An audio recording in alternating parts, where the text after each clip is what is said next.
Oh Salim.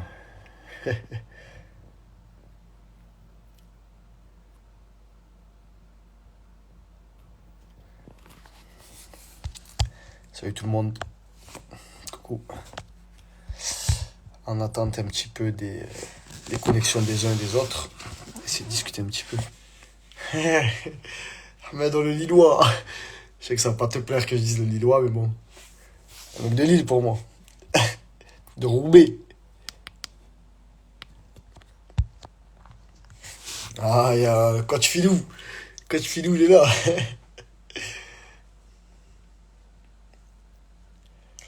Moi, j'espère que vous allez bien, les gars. On va attendre un petit peu que les gens se connectent, que Fouad il arrive. Marseillais. On n'a pas l'accent, nous. C'est Toulouse. C'est l'accent toulousain. Alaykoum salam. Rahmatullah. H. Zao. C'est qui ça? Présente-toi. Salut Loris. Tu m'as mis la pression, hein. T'inquiète, je vais gérer, je vais gérer. Pas de blague sur ce que t'as regardé tout à l'heure, hein.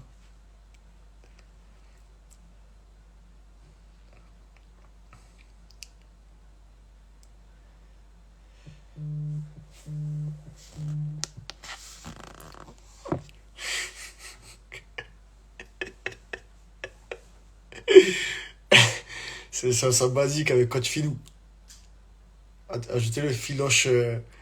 Filoche, je sais pas c'est quoi, Filoche 29 ou quoi. Il est là. Filoche 29. Youssef de l'US. Mais quelle catégorie, Youssef? U10? U11? Oh, Mehdi. Là, c'est Marco, là. Je ne ferai aucun commentaire sur le PSG, Mehdi. Sache-le. Promesse. Aucun commentaire. Ah, je me rappelle, toi, Youssef. T'étais venu avec un maillot du Barça jaune. Je me rappelle. J'espère que tu vas bien. Là, on a des chasseurs de tête, attention, hein. Parle-nous de Donnarumma, s'il te plaît. Ah, les gars. Ouais, le Mehdi VZM, là. Mehdi Verratti, Zlatan, Materazzi. Il pense que Donnarumma, c'est le meilleur gardien du monde. Plus fort qu'Ederson, que Oblak, que Courtois, que Mendy, que Alisson, que Navas. Quel échec. Wa alaykoum salam, Zay 15. Commencez à préparer un petit peu vos questions sur la préparation mentale, tout ce qui touche au mental, à l'extra-sportif. N'hésitez pas à commencer à préparer vos questions. Vous pourrez les écrire en bas, vous verrez quand Fouad va arriver. On pourra, on pourra lui poser pas mal de questions intéressantes. Il a tort à 10 000%. Il ne regarde pas les matchs, il regarde Toulouse. Non, il regarde le stade de Toulousain, au Dupont. Il regarde Dupont.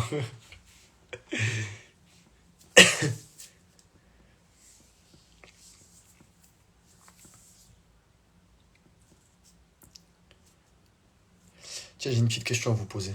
Je vois que vous êtes commencé à être un petit peu nombreux.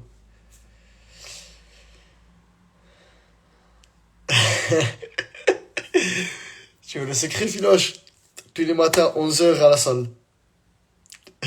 Circuit training, mais faut pas dire que ça paraît lourd, hein. Attention, hein.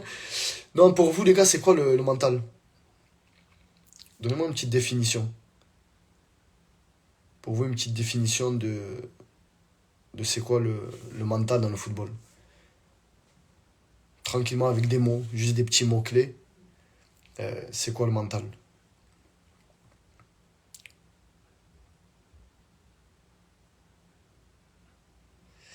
Nassim, ça va ou quoi?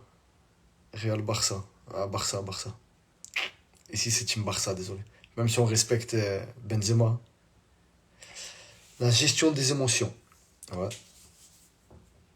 Le mental, ouais, c'est vrai que la gestion des émotions, ça fait partie du mental. Mais pas que. Mais ça en fait partie. On a la chance d'avoir une personne qui a préparé Karim Benzema mentalement, qui l'a préparé aux grandes compétitions. Il va nous raconter un petit peu après comment ça se passe, comment ça s'articule, etc. Benzema qui est un grand champion quand même, qui est tenir 11 ans, on le remet souvent en tête des sujets, le fait de tenir 11 ans au Real de Madrid, dans un des plus grands clubs du monde, avec toute la pression que ça englobe, etc. C'est quand même intéressant, donc Fouad il va pas tarder à arriver. C'est c'est quand même une chance inouïe d'avoir le préparateur mental de Benzema et qui vienne en live. En plus, vous allez voir, c'est quelqu'un qui fait beaucoup intervenir les personnes qui suivent le live. Il va nous proposer quelques petits exos, etc. Donc, ça va vraiment être intéressant. Ouais, le mental, c'est vrai, c'est la gestion des émotions, c'est dans la tête, mais est-ce que tout ça, c'est pas un petit peu. Ouais, être régulier, partie du mental. Est-ce que ça fait pas partie de. Est-ce que c'est pas un petit peu bateau? Souvent, il y a des coachs qui viennent et nous disent pas de souci, Nassim. Si tu peux rester au moins le début, jusqu'à 22 heures. Après, dodo, par contre. Puis je vois que t'as mis qui en photo? Cristiano Ronaldo.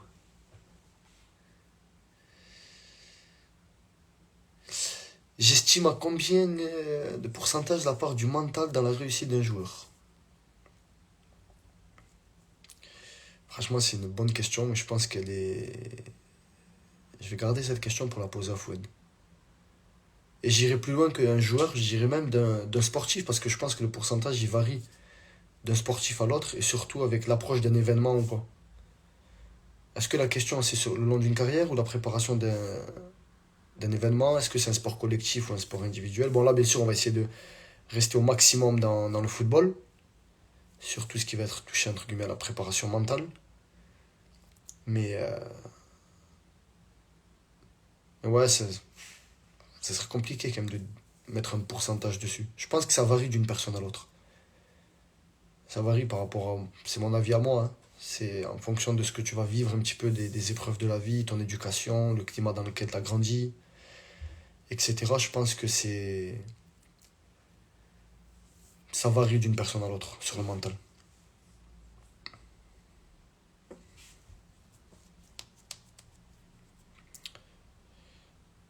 Alors. Est-ce qu'il est là, Fouad? Je ne le vois pas apparaître dans le live.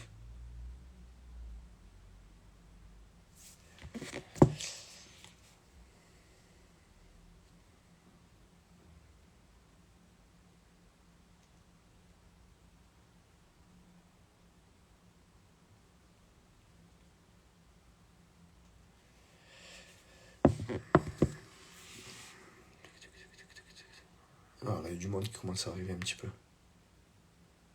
21h36. Présentez-vous. Et comme j'ai dit, pour ceux qui viennent d'arriver, on a la chance bientôt d'avoir le préparateur mental de Benzema avec nous en live. Je sais qu'il y a beaucoup de parents de petits footballeurs qui me posent la question à moi, qui se posent la question un petit peu, qui vont sur Internet rechercher comment faire progresser mentalement mon enfant sur le stress, la gestion des émotions, la motivation, la concentration, etc. Donc, on va essayer de traiter le sujet aujourd'hui avec un des meilleurs dans son domaine qui prépare des grands champions, sport de combat, euh, sport de, sportif de haut niveau football, des joueurs de l'Olympique lyonnais, des joueurs du Real de Madrid, des joueurs qui jouent à l'étranger aussi, qui ont préparé des Coupes d'Afrique, des Coupes du Monde. Donc, donc on a une chance, on va essayer de la saisir au maximum. En tout cas, merci d'être là. Je vois qu'il y a beaucoup de gens que je connais. La majorité là qui sont là, c'est des gens que je côtoie au quotidien. Et en plus, il y en a beaucoup d'entre vous là qui me posaient des questions à moi sur le mental, avec ma petite qualification, mes petites compétences. Là, on a la chance d'avoir quelqu'un qui maîtrise vraiment le sujet, qui est à un niveau largement au-dessus. Donc on va en profiter. Un petit peu de monde qui arrive. Coucou tout le monde. Et Hassan. Hassan, salam. J'espère que tu vas bien. Il nous a rejoint. D'habitude, c'est lui qui gère les lives. Mais là, la pression, elle était trop grande pour lui. Il n'a pas supporté. C'était comme la première mi-temps de City ce week-end.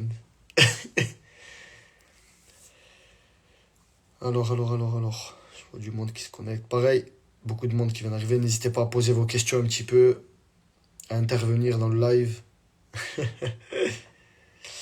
Hamza, tu vas bien? Ça va très bien, merci. N'hésitez pas à poser vos questions dans le live. Ah, ben il est là. Fouad, il est arrivé. On va essayer de l'inviter. Alors, on a lancé l'invitation. Ah, il est là. Et les Warriors, j'espère que vous avez la forme. Désolé pour eux. Je cherchais à me Ouais, connecter depuis ça tout à l'heure. va. Ouais, ça va tranquille. Je cherchais dans le live, je trouvais pas. J'ai dit, bon, ben, qui s'est camouflé sous le nom de quelqu'un d'autre. Non, non, non, non, non, je me suis pas camouflé. Vous me voyez bien là? Ouais, un petit peu sombre. Un petit peu sombre, mais Ouais, ça va, on voit. d'accord. Il y a un petit peu de monde. Bon, j'ai un petit peu, ça fait un bon petit 9-10 minutes que je suis là connecté. Non, mince, ouais, Euh, désolé. Et il y a un petit peu de monde qui est arrivé, de parents, tout. Ils ont commencé à poser des questions un petit peu pertinentes. Je les ai mis à Cool. de côté. D'accord. Donc, donc voilà, on va laisser. Ben, déjà pour commencer, Fouad, je vais laisser te présenter. Donc, D'accord, attends, j'ai juste de gérer la lumière. Tu m'entends? ouais, ouais, je t'entends. J'ai commencé un petit peu à te présenter, mais je vais te laisser le faire. D'accord. Ok, ok. Bah, pour ceux qui ne me connaissent pas, je m'appelle Foles Biri. Je suis ancien sportif de haut niveau. J'ai été plusieurs fois champion du monde en kickboxing, boxe thaï et MMA. Après, je me suis orienté dans la préparation physique et le coaching mental. Et j'ai énormément travaillé avec des footballeurs. J'ai eu le privilège, pas la chance, que la chance n'existe pas, mais le privilège de bosser avec Karim Benzema, Nabil Fekir, Yacine Benzia, Arnaud Lveba, Jim Briand, Fares Balouli, Mehdi Zefan. Enfin, franchement, j'ai plein de footballeurs pros, des basketteurs pros et des rugbyman pros. Voilà. Et après, moi, j'ai une salle qui s'appelle la Team Isberry, où j'ai formé plein de gars qui ont été champions du monde, un qui combat à l'UFC actuellement et qui combat à peu près dans le monde entier. J'ai aussi une chaîne YouTube, vous pouvez me suivre, qui s'appelle Verify TV, où je partage ma passion pour les sports de combat. Et une autre chaîne, Liberta Force, où je prépare comment renforcer, aider les gens à renforcer leur mindset. D'accord. Super, super. Voilà, voilà, je conférencier, bon bref. Ça fait beaucoup de compétences pour les gens que j'ai croisés et les gens qui sont dans le live qui te connaissent disent que du bien de tes compétences et de toi. Oh, cool. Qu'est-ce qu'ils ont dit de bon? Il n'y a pas de fumée sans feu. On reconnaît la compétence qu'elle a. Et en plus, j'ai croisé quelqu'un aujourd'hui à la salle qui m'a parlé de toi, à Toulouse. Oh, à Et Toulouse. qui m'a Il m'a même dit quoi? il m'a dit que tu avais une famille de gens qui étaient beaucoup dans la boxe thaï, qui étaient à la salle. Ouais, Donc, il m'a parlé un petit peu, il te connaissait. Pourtant, c'est un footballeur. d'accord, d'accord. Ah ouais, Ah, d'accord, non, d'accord. non. Un Ouais, non, footballeur quoi? Un footballeur pro ou non, amateur? non. Footballeur amateur, pourtant.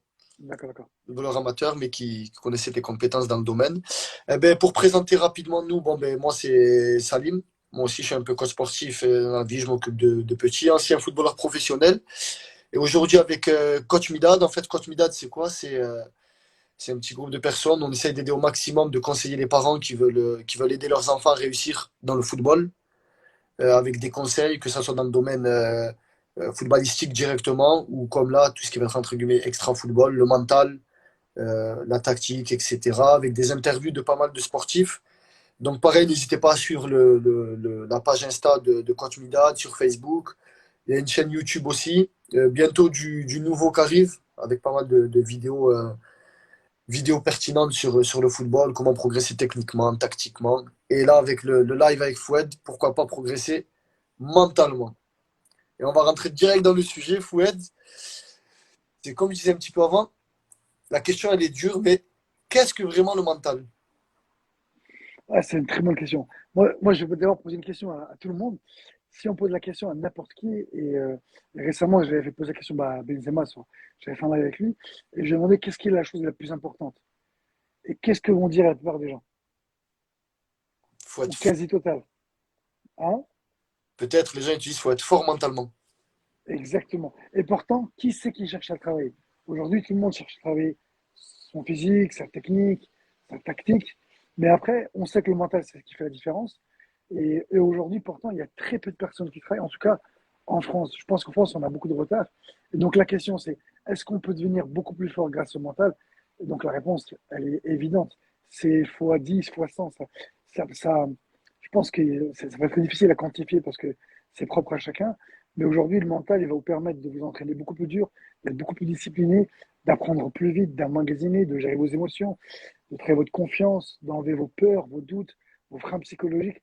Donc en fait, on peut être prêt, on peut être le meilleur techniquement, physiquement, Mais si j'ai des peurs, des doutes ou un manque de confiance, eh ben, le jour de la compétition, je risque de ne pas être performant, voire pas du tout même. Donc voilà.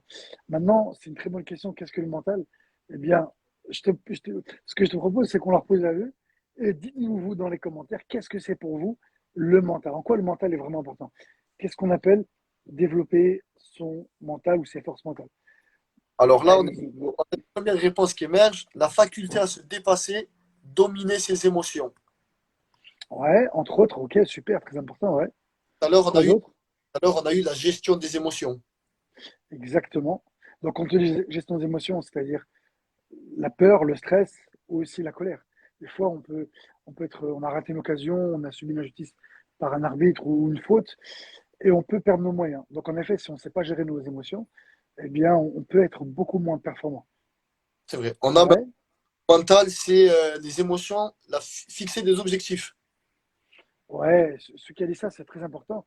Et je dirais, moi, c'est la première chose sur laquelle on doit commencer.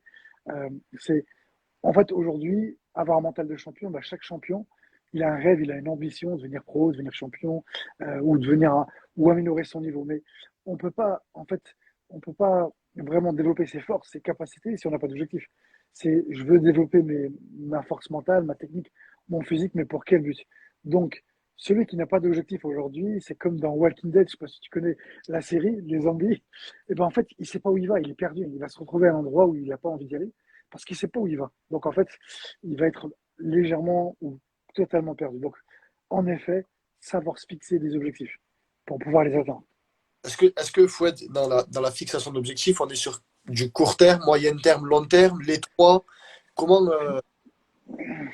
comment on peut, entre guillemets, donner un conseil aujourd'hui sur des parents qui veulent faire travailler des objectifs à leurs enfants? Sur combien de temps? Sur quel type d'objectifs? Est-ce que c'est des objectifs qui sont plutôt faciles ou bien durs?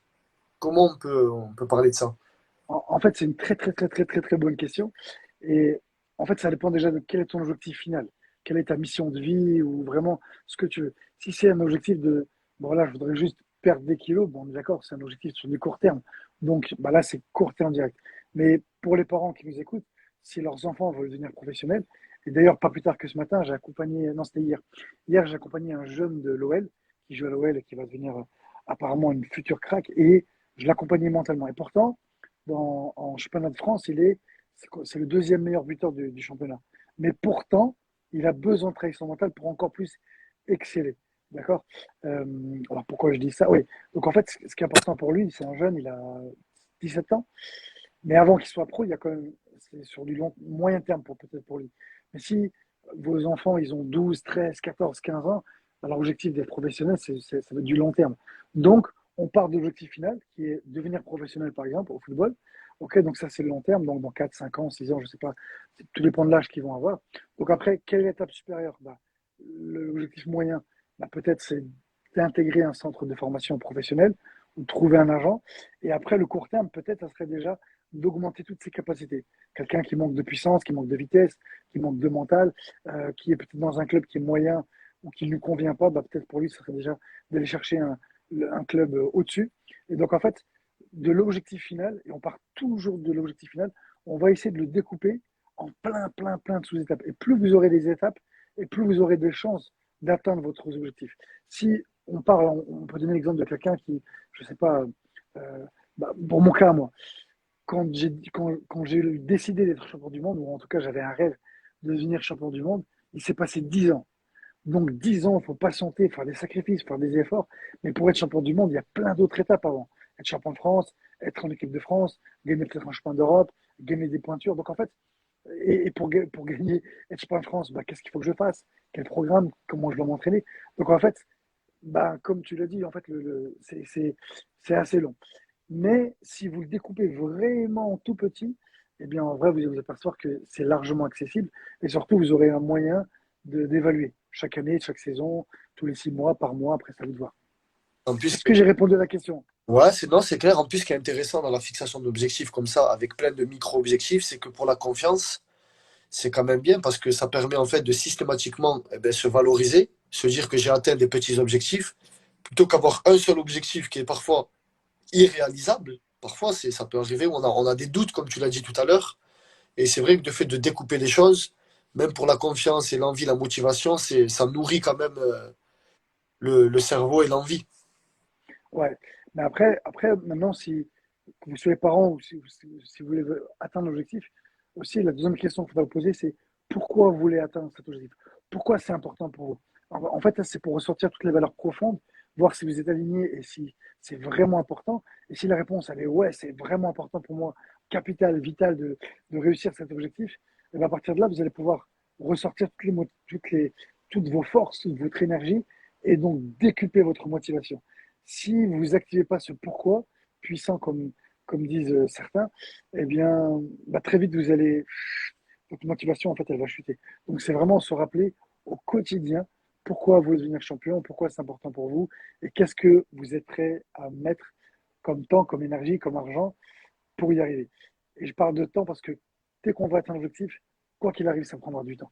Rien ne se fait du jour au lendemain, donc il faut apprendre à patienter. Vous allez euh, avoir des épreuves, des difficultés, des obstacles, mais il ne faut pas perdre espoir, il faut toujours rester focus sur son objectif final. Voilà. C'est important. Ouais, c'est clair. Surtout dans le live, n'hésitez pas si vous avez des questions un petit peu. J'ai vu qu'il y en a une qui a émergé qui disait alors il y en a qui disait toujours comment on prend confiance en lui. Alors la confiance. Alors, très très bien. Ok, alors moi ce que je vous propose, ce que j'avais demandé, c'est que ce live, il doit être interactif. Moi, je suis pas un professeur, je suis un coach de performance. Donc l'objectif, c'est que les réponses, vous soyez en fait acteur de votre changement, acteur de votre formation. Donc on va vous poser des questions et essayer d'y réfléchir, de donner des réponses. Et peu importe que vous trouviez les bonnes réponses ou pas, le fait de réfléchir, vous allez mieux mémoriser et ça sera beaucoup plus interactif, ludique pour vous. Est-ce que vous êtes OK avec ça? Allez, balancez-nous, dites-nous si vous êtes OK. Et comme ça, on va vraiment le faire sous forme de jeu. On attend qui va répondre rapidement, qui est concentré. Attention, vous allez faire des pompes. Waouh, personne n'est. Pas de Ah, réponse? World Solidary Boxing, il est vif, hein. Ça est 15 vif, avec plaisir. Ok. Ah, ça commence à émerger, ça commence à arriver. Yes, cool. Donc en fait, pendant que vous répondez, ce que je vais vous proposer, c'est qu'on va définir ce que c'est la confiance. Et vous allez vous apercevoir qu'en fait, c'est un terme que tout le monde sait ce que c'est, mais personne ne peut l'expliquer. Et si on ne sait pas définir réellement, on ne peut pas l'augmenter en fait. Donc on va définir qu'est-ce que c'est la confiance, comment on l'augmente, comment on la perd et quelles sont les conséquences d'un manque de confiance. Et à partir de là, vous allez voir que eh ben, je vais vous donner des exercices, s'il y en a qui sont courageux, papier, stylo, et vous allez voir que avec quelques exercices, vous allez ressortir de cela, déjà avec une confiance qui est boostée. Allez, feuille stylo On est, en possible. on est parti. Par contre, t'as vu, je vois ma tête, moi, dans. En fait, je vois pas ma tête, je vois les écritures. Comment je peux. Ça fait longtemps que je me fais live sur Insta. Tu le C'est vois? que je vois. Non, je vois que les écritures, en fait. Les écritures masquent mon visage.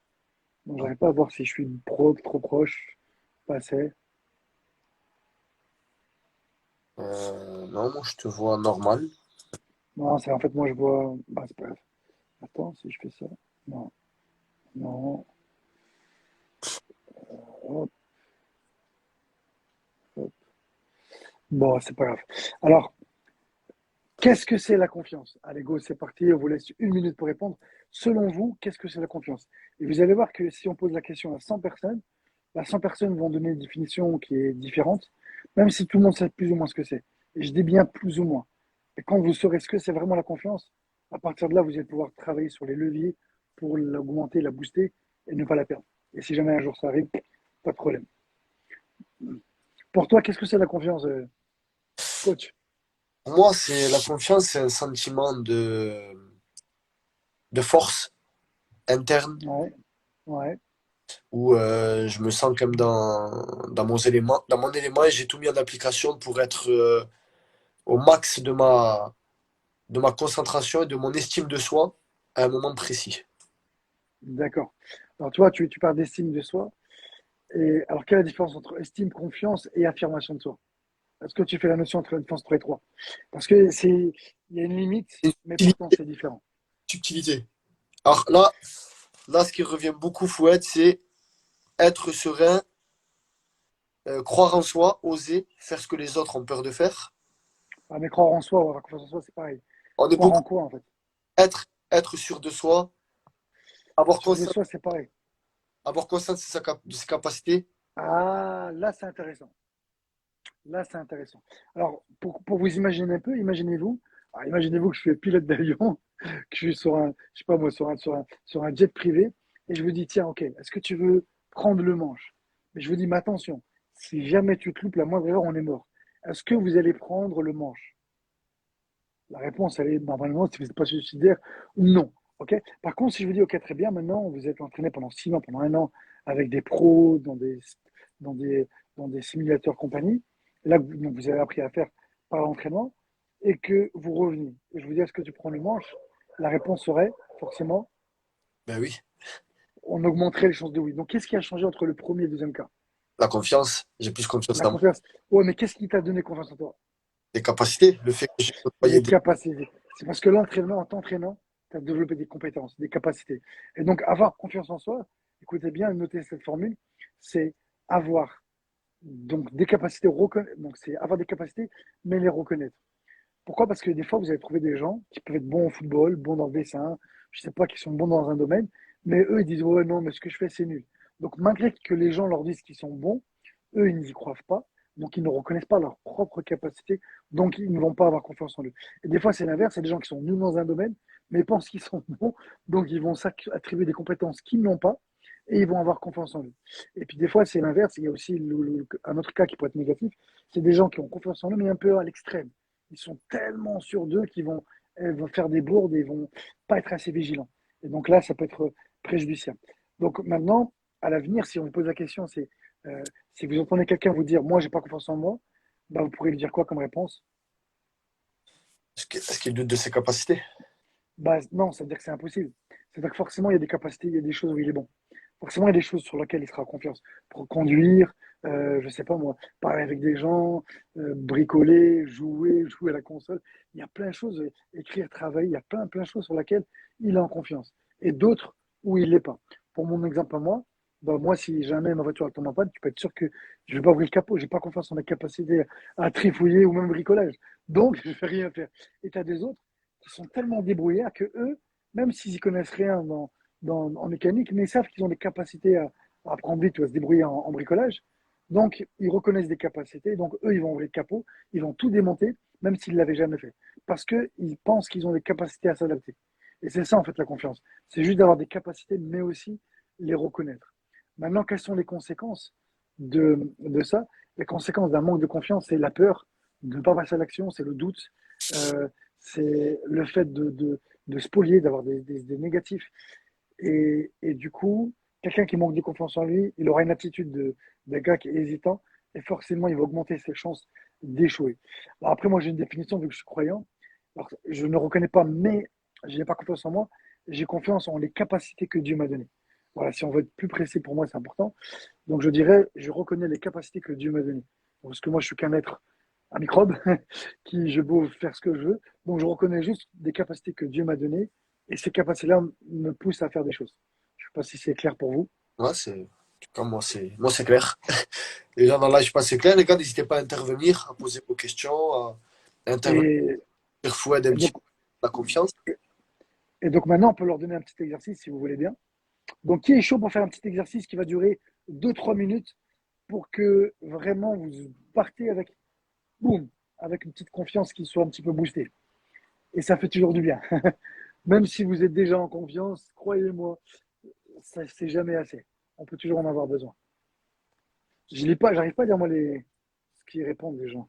Moi, j'arrive à voir un petit peu. Alors, Brad, World, Soladiri, Singh, Ilyes, Alessandro, Nassim.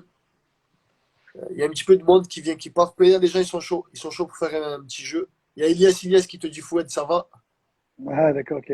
Ouais, yes, ça va cool. Allez, tout le monde est chaud bouillant, hein. Bon, eh ben, premier exercice que je vais vous proposer, c'est donc papier, stylo. Et donc vous allez faire un petit effort. Et là maintenant, je vais vous demander d'aller noter toutes les réussites que vous avez faites, toutes les choses sur lesquelles vous avez réussi, vous avez réussi quelque chose. Et ne minimisez rien. Votre permis, un diplôme, une bonne note, un match, toutes les petites réussites comme les grosses réussites. Allez-y, on vous laisse un petit peu de temps. Et ça va juste vous rendre compte que finalement, ouais, j'ai des capacités. Ouais, finalement, ouais, c'est vrai que j'ai réussi comme pas mal de choses. Et si c'est pas le cas, c'est pas grave. Si vous pensez que vous avez du mal à trouver des réussites, on basculera sur encore autre chose. Mais la confiance, il y a vraiment plein d'exercices pour la travailler. Et après, on vous donnera bien évidemment comment augmenter votre confiance si, malgré tout ce qu'on vous donnera, ça marche pas.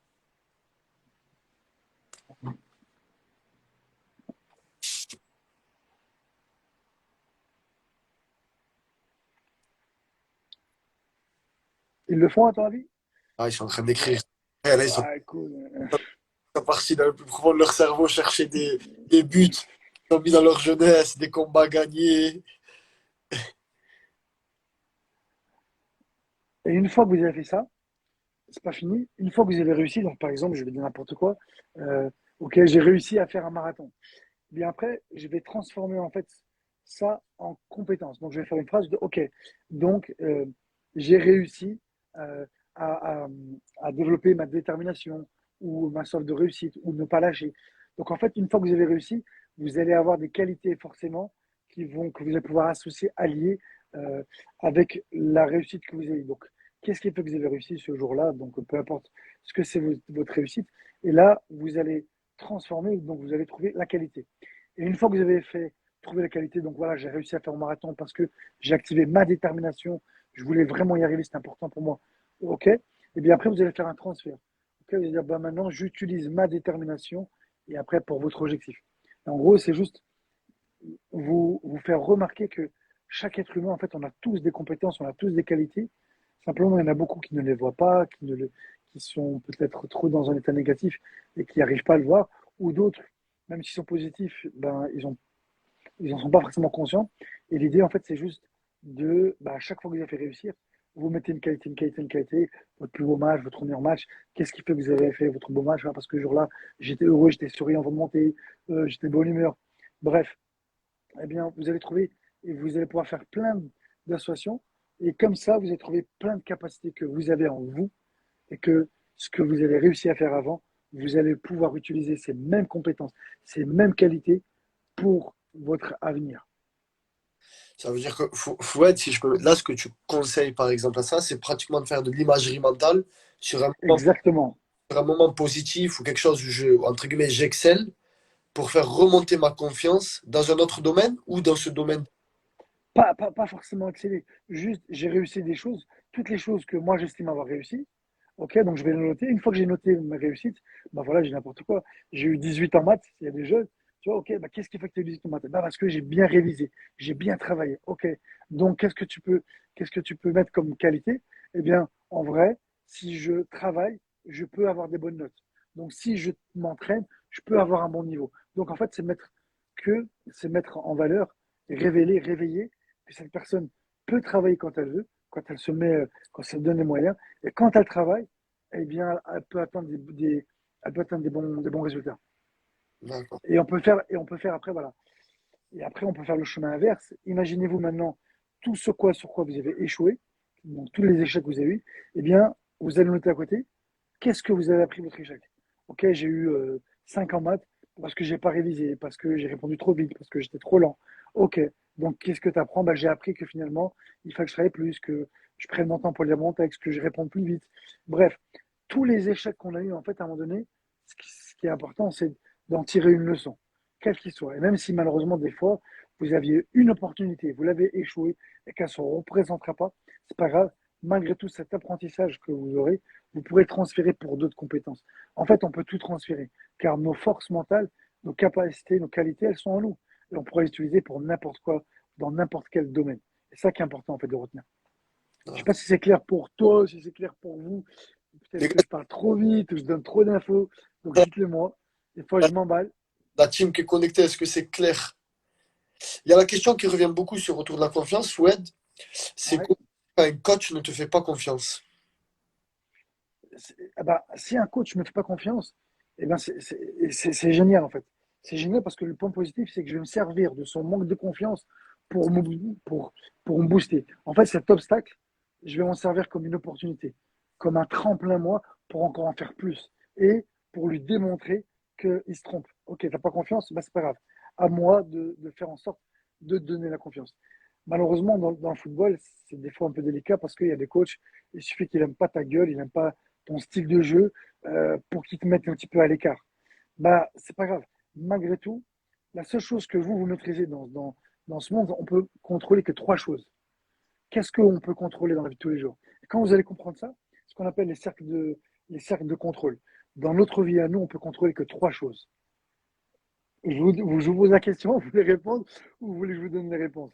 Allez, les Et en gars, fait, quand allez, vous allez comprendre ça, vous allez rapidement, comprendre que finalement, une ne fait pas confiance, c'est pas grave. C'est pas grave. allez, rapidement, les gars, pour vous, quelles sont les trois choses? Bon, y a rien à gagner au bout, mais il y a des outils et des conseils qui vaut cher. Pour vous, c'est quoi les trois choses qu'on peut maîtriser? Tu sais, toi, à quoi tu penserais, toi? Dans Ah, ta vie, chaque être humain contrôle trois choses. Et malheureusement, uniquement trois choses. Et en fait, quand tu comprends ça, bah, en fait, tu vas plus t'attarder à perdre ton temps sur d'autres choses. Tu vas te contrôler, tu vas focaliser ton énergie, ton temps, que sur ça. moi, déjà, j'allais te dire le temps. Et justement, le temps, tu ne le contrôles pas. Est-ce que tu contrôles le temps, toi? Non, mais mon temps. Avec un Non, j'englobe mais, et mais, libre de ouais, faire, mais le temps. Oui, mais donc, c'est pas le temps que tu contrôles, c'est quoi que tu contrôles? c'est pas le temps. C'est pas le temps que tu contrôles. Le temps, tu peux ni mettre avance, ni mettre retour, ni mettre pause. On ne On a contrôle pas le temps. là les réponses, Fouad, Et c'est regarde, le travail, la et, passion mentale, les émotions, l'humilité, les angoisses, la non, colère, l'énergie, non, non, l'ambition. non plus. Ah ouais, vous êtes parti loin. Regarde, quand toi tu dis que tu contrôles le temps, ça t'est déjà arrivé des fois de faire quelque chose et de ne pas avoir vu le temps passer. C'est passé trop vite. Ouais, Tu le contrôles le temps? Tu te dis, oh merde, putain, déjà. Ou des fois, c'est l'inverse. ouais, Des fois, tu te fais chier. Des fois, tu te fais chier et ça passe pas le temps. Et ben, donc, tu contrôles pas le temps. Donc, ce que vous contrôlez dans votre vie, et retenez bien ça, c'est trois cercles concentriques. C'est nos pensées, alors 5% de nos pensées, et nos pensées, en contrôlant nos pensées, on va reprendre le contrôle de nos émotions. Donc, nos pensées, on contrôle nos actions. Donc, notre attitude, notre comportement, c'est moi qui le contrôle. OK? Et, et la troisième chose, c'est le choix. Même si quelqu'un met un pistolet sur la tente et me dit, voilà, donne-moi ton téléphone ou je te bute, bah, je décide, je choisis encore de le donner ou de, vas-y, tire. C'est encore mon choix. Donc, en fait, on ne peut pas me forcer. On peut m'influencer. Et donc, du coup, moi, la seule chose sur laquelle je dois me concentrer, c'est sur mes actions, sur mes pensées et sur les choix que je vais faire. Et si ces trois choses-là sont positives, je vais rentrer dans un deuxième cercle qu'on appelle le cercle d'influence. Donc, plus mes choix, plus mes pensées et mes actions sont positives, plus mon influence va être énorme. Et le troisième, c'est celui-là où les gens ils restent coincés, et c'est ce qu'on appelle la zone parasite, la zone néfaste. C'est là où, en fait, il y a un événement, par exemple, voilà, le coach ne me fait pas jouer, le coach ne m'a fait pas jouer, et ben, je vais rester focalisé là-dessus. Donc, je vais être impacté par un événement négatif et cet événement négatif va venir chambouler mon état intérieur. Donc, va chambouler mes émotions, mes pensées, mes choix. Et du coup, de quelque chose qui est négatif, je vais le laisser rentrer en moi et rester tout négatif. Si, si par exemple, je dis n'importe quoi, mais aujourd'hui j'ai fait un accident de voiture, admettons que j'étais pas assuré, la voiture, je viens de l'acheter, elle coûte 30 000 euros, 40 000 euros, peu importe, et j'ai oublié d'assurer. Et je repars et je me dis, oh là là, mais comment je vais faire 30 000 euros? J'aurais beau pleurer, j'aurais beau remettre ça en boucle, je vais juste accentuer mon état négatif, mon état émotionnel négatif. Donc en fait, en restant dans cet état-là, ça ne va rien changer du tout. Bien au contraire, je vais juste augmenter mon état négatif. Donc, ok, bah, j'ai fait un accident. La première chose, c'est de l'accepter. Voilà, pour ceux qui sont croyants, ils s'en remettent à Dieu. Mais aujourd'hui, c'est ok, bah, maintenant, quelles sont les actions que je vais devoir faire pour ou trouver une solution pour l'assurance ou mobiliser pour racheter une voiture, mais me dire putain, fais chier ma voiture, ça fait 2 ans que j'économise et comment je vais faire. Bah, en fait, c'est comme si quelqu'un regardait une scène d'horreur et puis dès qu'elle finissait, donc je sais pas, un truc vraiment horrible, et le mec, dès qu'il a fini de regarder, il remet au retour. Ah, dégueulasse! Et puis il remet au retour. Ah, dégueulasse! Et il met au retour. Bah, en fait, c'est ce qui se passe quand quelque chose de négatif sur laquelle on n'a pas le choix, on se laisse mobiliser. L'entraîneur ne me fait pas jouer. Qu'est-ce que je peux faire qui est en mon pouvoir pour qu'il gagne sa confiance, pour qu'il me fasse jouer? Qu'est-ce que moi, je peux jouer? Mais me remettre sur le coach, sur le club, c'est du temps perdu, ça. Et c'est ce qu'on appelle être un pro passif en préparation mentale. C'est que je trouve des excuses et je ne me remets pas en question. Et ça ne changera pas. Je vous donne un exemple. C'est un exemple imagé, hein. Ma voisine, elle est raciste, d'accord? Et à chaque fois que je lui ouvre la porte, que je lui tiens la porte, elle ne me dit pas merci. Je lui dis bonjour, elle ne répond jamais. Et quoi que je fasse, jamais toujours la gueule, elle me répond même pas. Je lui parle, elle ne me calcule pas. Je ne peux pas changer ma voisine, on est d'accord? Ouais. Je peux pas, à part si je déménage moi. Mais je peux pas, ou alors je suis À part vraiment si riche, t'achètes le bâtiment. voilà, j'achète les bâtiments. Mais sinon, je peux rien faire. Et encore, ça, c'est une action que moi, je vais faire. Et bien, par contre, un jour, je suis parti frapper chez elle, pac, pac, pac, pac, et je lui dis bonjour madame, voilà des gâteaux. Depuis ce jour-là, tout a changé. Qu'est-ce qui a changé? Juste mon attitude. Donc, mon attitude peut influencer une personne, même si elle m'aime pas, même si quoi que ce soit, en faisant un cadeau, en faisant un sourire, en faisant un truc, voilà. Par contre, en l'insultant, en m'énervant, ça aurait juste aggravé les choses. C'est une histoire imagée, hein, donc c'est pas une réalité, hein. C'est juste pour que vous compreniez que, en fin de compte, quand vous avez un problème avec vos enfants, avec votre conjoint, avec des collègues et de vos voisins, eh bien, en fait, vous avez beau remettre la faute sur lui, et peut-être que le mec, il exagère. Peut-être qu'il fait du bruit, qu'il est crade, qu'il est sale, qu'il est vulgaire, je sais pas. Peu importe ce que vous allez lui reprocher, et maintenant, vous remettez-vous en question et voyez-vous qu'est-ce que vous pouvez faire pour améliorer la chose et pas l'envenimer. Et malheureusement, les gens, ils vont plus partir dans la facilité, les reproches, les critiques et les conflits qui n'arrangent rien. Moi, j'ai deux questions, faut être sur ça.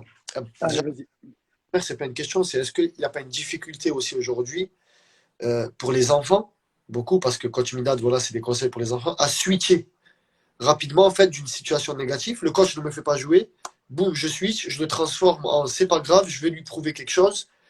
Euh, Est-ce que c'est pas dur pour un enfant ou pour des parents de switcher? Tu vois, cette faculté à vite basculer du négatif au positif. C'est-à-dire de basculer, je comprends Dans, pas, excuse-moi. dans le sens où transformer le coach ne me fait pas jouer, le voir comme une opportunité. Souvent, il y a des gens, ils restent très longtemps bloqués dans le coach, il ne me fait pas jouer, de toute façon, c'est de sa faute. Et l'année, elle passe, les années, elles passent, et c'est toujours la faute du coach, la faute d'un tel, la faute de ci, de ça. Quel- Qu'est-ce qu'on peut faire, qu'est-ce qu'on peut dire aux parents pour, entre guillemets, basculer et avoir cette faculté à vite basculer dans le positif, dans l'opportunité, tu vois. Alors déjà, il y a un truc que tu dis qui est très intéressant, tu dis le positif. Aujourd'hui, ce qui va faire la réussite de n'importe qui et avoir le mental d'un champion, et si vous voulez développer votre mental, eh bien c'est déjà de toujours chercher le positif. Notre cerveau, en fait, il enregistre tout. Notre subconscient, c'est comme une caméra qui, depuis la naissance ou depuis le ventre de la maman, c'était comme un enregistreur qui enregistre tout, mais en plus, les sons, les bruits, les sensations, le toucher, tout, tout, tout, tout, tout, tout. Donc il stocke tout, d'accord? Il stocke vraiment, vraiment tout. Et à chaque fois que vous avez une pensée négative, il l'enregistre.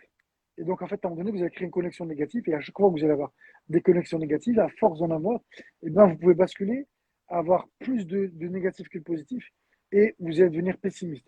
Un pessimiste, c'est un gars, quoi qu'il lui arrive, il verra toujours le mal, ce qu'il n'a pas, ce qui lui va pas, ce qu'il aurait pu avoir. Et donc, il sera malheureux. Et donc, les gens qui sont pessimistes sont malheureux. Et à l'inverse, quelqu'un qui est positif, peu importe ce qui va lui arriver, il va essayer de se remettre en question et justement d'apprendre à switcher et aller de l'avant. Moi, je vous dis ça, j'ai perdu ma maman cette année, elle est morte, la rahma, quand on était au Maroc du coronavirus, d'accord? et, et donc, tout ce que je vous raconte maintenant, c'est des choses que j'ai appliquées sur moi-même par rapport à un truc qui est très horrible parce que le décès du maman, c'est très difficile. Eh bien, au lieu de me dire je la verrai plus, je suis en manque, ok, elle m'a enseigné des choses, je peux encore, parce que comme je suis musulman, je peux encore œuvrer pour elle, je peux encore faire des actions pour elle. Qu'est-ce qu'elle m'a enseigné? Qu'est-ce que je peux encore continuer dans son chemin? Et donc, en fait, je me suis accroché qu'à des choses qui sont positives et c'est comme ça que j'ai réussi à faire mon deuil et être heureux. Et aujourd'hui, je peux parler de ma maman sans être impacté. Pourtant, il y a quoi? Il y a 10 mois en arrière. D'accord? Mais même il y a un mois après, j'ai tout de suite bien. Pourquoi? Parce que je me suis focalisé sur le positif. Donc, si je vous dis ça, c'est que vous, quand le coach va pas vous faire jouer votre enfant ou vous fera pas jouer, vous aurez beau dire c'est de sa faute, c'est le joueur qu'il a mis en place, il n'est pas bon, il n'est pas bon. Ok, mais ça changera quoi à votre situation? Qu'est-ce que ça va vous apporter? Qu'est-ce que ça va vous apporter de plus de penser comme ça? La réponse est rien. Par contre, vous, ok, il ne me fait pas jouer, c'est injuste, c'est dur, ok. Eh ben, c'est un moyen pour renforcer mon fils. Mon fils, il va apprendre dès maintenant à avoir un mental fort et justement travailler sa détermination. Peut-être qu'il va faire encore plus d'efforts et même si c'est injuste, eh bien, ça va le renforcer. Cette discussion, elle est marrante parce que je l'ai eue avec le papa du gamin qui joue à l'OL, là. Et justement, avant que euh, donc, il a été surclassé en fait à un moment donné dans l'équipe au-dessus, pour aller jouer en France. Et puis à un moment donné, le coach l'a privé parce qu'il a dit il n'a pas fait le cri de guerre à la fin. Ils ont gagné le match, c'est lui qui marque le but et il ne le fait pas jouer parce qu'il n'a pas fait le cri de guerre. Donc il l'a sanctionné. Et en vrai, le coach, d'après ce que dit le père, et le gamin, il l'aime pas. Donc il ne l'a pas fait jouer pour ça. Eh bien, qu'est-ce qu'on peut en tirer de positif? Ok, ben ça va te renforcer. À toi maintenant de t'entraîner, de devenir encore meilleur, de devenir incontournable, de devenir exceptionnel. Et quand tu deviendras exceptionnel, bah forcément à un moment donné, on viendra te chercher. Je ne sais pas si vous comprenez. Donc en gros, même quand quelque chose est négatif, vous devez le transformer en positif. Ouais, toujours. Et Fouad, pour un petit peu, ce que c'est important, c'était annoncé, tu as eu la chance de travailler avec des grands champions, donc Karim Benzema, qui est, Hum, je sais pas, dans le football, peut-être le plus grand joueur avec qui tu as travaillé. hum. Ah oui, Et largement, bien sûr. est-ce que tu as des anecdotes à nous dire dans la préparation d'un joueur de haut niveau? Parce que Benzema, il joue quand même dans l'un des meilleurs clubs du monde. Il faut succomber à la pression, la gestion du stress, aux attentes. Comment ça se passe? Tu vois, ce que je peux dire sur Benzema, Benzema, il a une capacité qui est hors du commun à accepter la fatigue, la douleur, la souffrance et au dépassement de soi. Dans les débuts, quand je l'entraînais, il venait juste d'arriver à l'OL, quand je faisais sa préparation physique, par exemple, donc moi, j'ai un système un peu des sports de combat, un peu militaire, un peu dur, un peu de dépassement de soi. Dans les sports de combat, on apprend à, même quand tu es fatigué, vas-y, continue, tu peux encore faire un tour de piste, tu peux encore faire une accélération. Bref, on nous pousse sans arrêt, nous, à dépasser nos limites. Chose qui n'est pas au football. Au football, on les protège, on les surprotège. Et d'ailleurs, c'est ce qui a fait mes résultats quand j'ai préparé les pros. Même, voilà, dans un club, une fois, j'ai fait la présence physique d'un club de national. Et les mecs, ils m'ont dit, mais c'est trop dur, nan, nan, nan. Et au final, ils ont tous adoré cliquer parce qu'ils ont vu les bienfaits que ça. Et pour revenir sur Benzema, Karim, eh bien, Karim, à chaque fois que je lui mets un truc, il se plaignait jamais. Et des fois, même de lui-même, il demandait que ça soit intense. Donc, c'est un gars, en fait, qui aime le dépassement de soi. Et comme il aime le dépassement de soi, bah, aujourd'hui, il est devenu exceptionnel. J'ai fait une interview l'année dernière, là, pour le Covid, là, et je lui avais demandé, Karim, si tu devais revenir à tes 15 ans, qu'est-ce que tu te dirais à toi-même? Et il a dit, ben, je me dirais de travailler encore plus. Et donc, le mental, il est là pour vous apprendre à dépasser vos limites. Si aujourd'hui, vos enfants ou vous-même, vous voulez devenir un homme exceptionnel, il faut assumer ce statut. Si on veut devenir exceptionnel, extraordinaire ou très bon, eh ben, entraînez-vous comme quelqu'un de très bon. Et quand on regarde tous les joueurs qui sont exceptionnels, qui ont marqué leur histoire dans leur sport, que ce soit Usain Bolt, que ce soit Kobe Bryant, Nadal, Phelps, Tyson, Conor McGregor, Khabib, je sais pas, Benzema, Ronaldo, c'est des gens, en fait, ils vont diront toujours la même chose, ils s'entraînaient plus que les autres. Et donc aujourd'hui, on a une réponse de s'entraîner plus que les autres. Mais pour s'entraîner plus que les autres, ça veut dire qu'il faut accepter l'effort, la douleur, le sacrifice. Et ça, il y en a très peu qui peuvent y arriver. Mais ceux qui y arrivent, ceux-là vont forcément augmenter vos capacités et donc gagner en confiance en vous. En vrai, voilà, le Et, secret, c'est de travailler dur, dur, dur. Dépassement de soi, constamment. et automatiquement, plus de travail, plus de confiance, plus de performance. Exactement, exactement, exactement. Il y a une notion qui est très importante, je vais revenir dessus. Vous avez certainement tous dû entendre parler de la zone de confort. Et en vrai, on bassine les gens avec la zone de confort et elle est très importante, mais je pense elle est, comment dire, elle est mal comprise. Sortir de la zone de confort, qu'est-ce que c'est dans une zone de confort? Les gars, n'hésitez pas à écrire et à intervenir dans le live pour vous pour la zone Ouais. de. Qu'est-ce que c'est une zone de confort? Et en fait, pareil, quand vous allez comprendre ça, vous allez comprendre un truc qui est très important que je vais vous dire aujourd'hui, et vous allez réfléchir dessus, puis vous direz, ah ouais, putain, Fod, il est pas con, il a raison. Ah ouais, c'est vrai, il a raison. Quand je suis arrivé là, c'est parce que j'ai fait ça. Vous allez comprendre peut-être des choses sur vous, ou comment certains ont réussi à en arriver là. Donc la zone de confort, qu'est-ce que c'est pour vous? Quelque chose que je maîtrise. Ouais, exactement. Qu'est-ce que la zone de confort? Rakan, tu peux répondre. Adèle aussi. Ah, il y a un petit qui m'a dit l'entraînement de ce matin. Coaching ce matin, il y a un petit qui est là.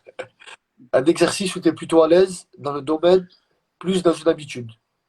Exactement. Donc, votre zone de confort, c'est exactement ça. C'est ce que vous avez l'habitude de faire. C'est votre routine, ce que vous connaissez, là où vous êtes à l'aise, vous êtes bien. Mais expliquez-moi comment c'est possible de progresser si on fait toujours la même chose, si on s'entraîne toujours de la même manière, qu'on voit toujours les mêmes personnes, qu'on fait toujours le même exercice. Comment on peut exceller? La réponse, elle est impossible. Vous allez pas, ça va pas être ouf. Donc, si vous voulez progresser, il faut rentrer dans la deuxième zone, qu'on appelle la zone d'effort. Cette zone d'effort, c'est là où vous allez faire des choses que vous ne connaissez pas, que vous ne maîtrisez pas. Donc, vous allez vivre de nouvelles expériences, des choses nouvelles. Et donc, forcément, dans cette zone d'effort, c'est là où vous allez, c'est là où il y a, c'est ce qu'on appelle la zone d'apprentissage aussi. C'est là où vous allez apprendre plein de choses. D'accord? Et malheureusement, cette zone, les gens, une fois qu'ils y sont, ils ont du mal à supporter, on va dire, ce qui est inconfortable, voire même insupportable. On n'arrive pas. Donc, ils ont tendance à revenir sur, à revenir sur leur premier schéma. C'est pour ça que le changement est très difficile pour l'être humain. Changer d'habitude, et regardez bien les statistiques là, pour le nouvel an, je crois que c'est 86% des gens n'arrivent pas à atteindre leur résolution. Et pire que ça, d'une année à une autre, c'est les mêmes. Faire du sport, manger équilibré, perdre des kilos, apprendre l'anglais, c'est toujours les mêmes. Et les mecs se posent pas la question, mais pourquoi j'arrive pas? Parce que le changement, c'est pas si facile que ça. Mais malgré tout, c'est là où il faut continuer à résister. Et quand vous allez résister dans cette zone où c'est inconfortable, un peu insupportable, inconfortable, un peu pas top pour vous, et bien à partir de là, vous allez rentrer dans une autre zone, et c'est ce qu'on appelle la zone d'excellence. Et pour arriver dans cette zone d'excellence, il va se passer des mois, voire peut-être des années. Mais une fois que vous allez continuer, à chaque fois, dès que vous avez appris quelque chose, changer, à dépasser vos limites, à continuer à progresser, à faire des choses nouvelles, progresser et chercher la performance, c'est ce que cherche un champion. Et ben, à un moment donné, vous allez atterrir dans cette zone d'excellence. Donc, c'est le travail, mais pas n'importe comment. Donc, vous devez en faire plus que ce que vous faites d'habitude. C'est toujours chercher à en faire plus. Toujours, malgré la fatigue, malgré le- la douleur, malgré que des fois, c'est pas évident, c'est pas confortable. Peu importe ce que ça vous coûtera, si vous voulez rentrer dans une zone d'excellence, il faudra être patient. Travailler plus que les autres. Et Si vous devenez exceptionnel, il faudra faire plus que les autres. Ouais. travailler plus que la veille. Plus que la veille, ouais, t'as raison, il y a une citation qui dit le plus important, c'est pas de devenir meilleur que les autres, mais je cherche à devenir meilleur que moi-même. En fait, Exactement. c'est se pousser à devenir plus fort que soi-même. Mais on en avait discuté un peu, Fouad, en off, pour revenir un peu plus sur le général. Est-ce qu'aujourd'hui, la préparation mentale, qui a une place importante, il y a tout à l'heure un papa qui me demandait à combien j'estimais, moi, le pourcentage du mental dans la réussite sportive. Je- Moi, je trouvais que c'était un petit peu, ça varie d'une personne à l'autre, d'un sport à l'autre, à l'approche d'une compétition à l'autre. Et je dis, pour moi, c'était difficile de définir un pourcentage. Mais la question, c'est est-ce qu'aujourd'hui, la préparation mentale, elle n'est pas vue comme une faiblesse? Genre, si je vois un préparateur mental, ça veut dire que je suis faible, j'ai un peu honte, j'ai un peu. J'ose pas le dire que j'ai un préparateur mental. Exactement. C'est vrai ce que tu dis. C'est qu'en France, en tout cas, parce qu'aux États-Unis, et tous les grands champions, hein, c'est les mecs qui sont Nadal, tous les mecs, ils sont numéro un dans leur domaine, et ils ont un coach mental. Et pourtant, c'est les meilleurs. Mais en France, c'est perçu un peu comme un psychologue. Ça veut dire que j'ai un problème. Le coach mental, il n'est pas là pour résoudre des problèmes. Il peut les résoudre s'il y en a. Mais son rôle à lui, c'est de vous rendre plus performant. C'est de comprendre comment vous fonctionnez, quel est votre mode de fonctionnement, quelles sont vos forces, quelles sont vos faiblesses, dans le but de les améliorer. Et donc, un coach de performance, bah, il est là juste pour vous booster. Nadal, qui était numéro un, bah, on pourrait dire numéro un, pourquoi il a besoin d'un coach mental? Et pourtant, il a besoin d'un coach mental. Teddy Riner, comment ça s'appelle Les James, euh, Kobe Bryant, comment il s'appelle Tiger Woods à l'époque, Tiger Woods. Bref, en fait, c'est des mecs, c'est des cracks dans leur domaine. Alors, je crois même que Conor McGregor, il a un coach mental. Je sais qu'il y a plein de combattants qui ont des coachs mentaux maintenant. Et en gros, voilà. C'est des gens qui sont déjà numéro un, et pourtant, ils ont des coachs mentaux. Bah, si eux, ils ont besoin de coachs mentaux, c'est parce que c'est vraiment important d'apprendre à se connaître. Déjà, le coach mental, il va vous apprendre à vous connaître et à levier tous les freins, tous les blocages qu'il pourrait y avoir pour juste vous rendre plus performant. S'il y a des problèmes, ok. S'il n'y en a pas, c'est pas grave. Je vais vous aider à être plus performant. Moi, j'accompagne des entrepreneurs, hein, des gens qui. Mon premier client d'ailleurs en coaching mental, il y a peut-être 10 ans derrière maintenant. Aujourd'hui, le mec, il est millionnaire, multimillionnaire. Et aujourd'hui, eh ben, je bosse encore de la même manière avec lui.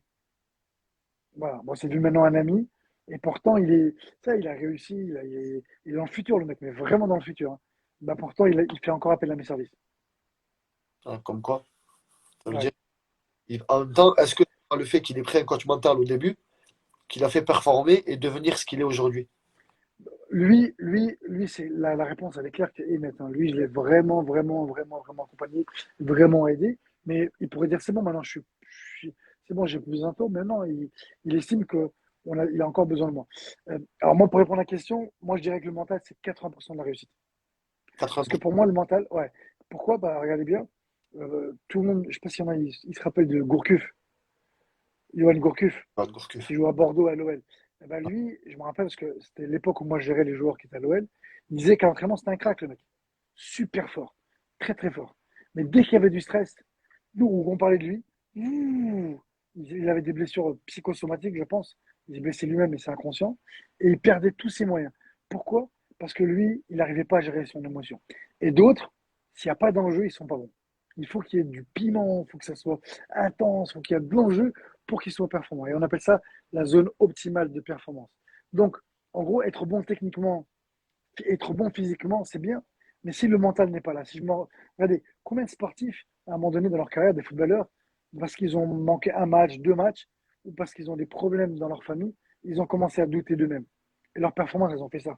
Est-ce que c'est des mecs qui ne savent plus jouer au foot? Non, c'est parce que des mecs dans leur tête, ils étaient plus bons. Ils étaient plus en adéquation, ils avaient voilà, émotionnellement des difficultés, ce qui fait que leur performance, ça s'est vu directement s'impacter. Pourtant, les mecs, c'est pas du jour au lendemain que ça peut jouer. C'est juste que émotionnellement, ils étaient plus bons.